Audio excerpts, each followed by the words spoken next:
Friends, આજે આપણે બનાવીશું પરફેક્ટ માપ સાથે કોથમીરની ચટણી, જેને તમે સમોસા, ચાટ અને ભજીયા સાથે ખાઈ શકો છો.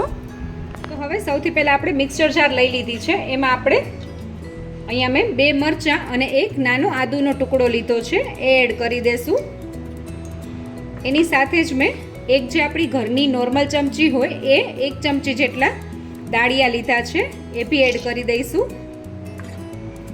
એની સાથે 2 ચમચી જેટલા મેં સિંગદાણા લીધા છે, એટલે કે માંડવીના બી લીધા છે, અને હાફ ટીસ્પૂન જેટલા એટલે કે અડધી ચમચી જેટલું મેં જીરું લીધું છે.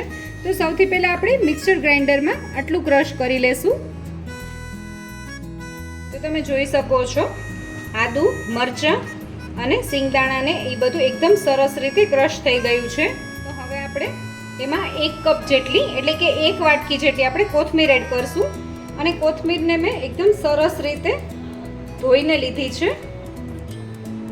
એની સાથે જ આપણે થોડા ફુદીનાના પાન લેશું, 1 ચમચી જેટલા.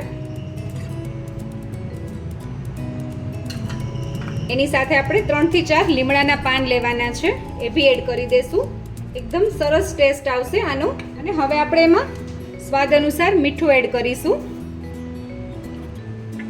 અને લીંબુનો રસ બી એડ કરીશું. તો આપણે આમાં લીંબુ અને મીઠુંનો થોડો ચડિયાતો ઉપયોગ કરવાનો છે, જેથી કરીને આપણી જે આ ચટણી છે એની સેલ્ફ લાઈફ વધી જાય. અહીંયા 4 થી 5 આઈસ ક્યુબ લીધા છે. આઈસ ક્યુબ એડ કરવાથી આપણા જે ચટણીનો કલર છે એ એકદમ સરસ ગ્રીન જ રહેશે. એની સાથે આપણે થોડું ઠંડુ પાણી એડ કરવાનું છે, અને એ બી મેં 1 ચમચી જેટલું જ લીધું છે, વધુ અત્યારે નથી લીધું. પછી આપણને આગળ જરૂર પડશે તો આપણે આમાં એડ કરીશું. અને હવે બધું સરસ રીતે ક્રશ કરી લેશું. અને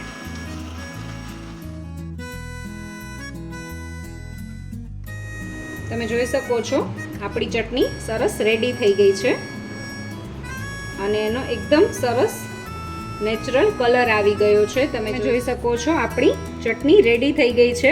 અને તમારે જો ચટણીને થોડી વધુ પતલી કરવી હોય તો તમે આ સમયે થોડું પાણી નાખીને ચટણીને એડજસ્ટ કરી શકો છો. અને હવે આપણી ચટણીને આપણે સર્વ કરી લઈએ. તો તૈયાર છે આપણી કોથમીરની ચટણી. તમને મારો વિડીયો ગમ્યો હોય તો મારા વિડીયોને લાઈક કરજો, શેર કરજો અને મારી ચેનલ કુક વિથ બેલાને સબસ્ક્રાઈબ કરજો, જેથી કરીને આવા નવા વિડીયો હું તમારી સાથે શેર કરી શકું.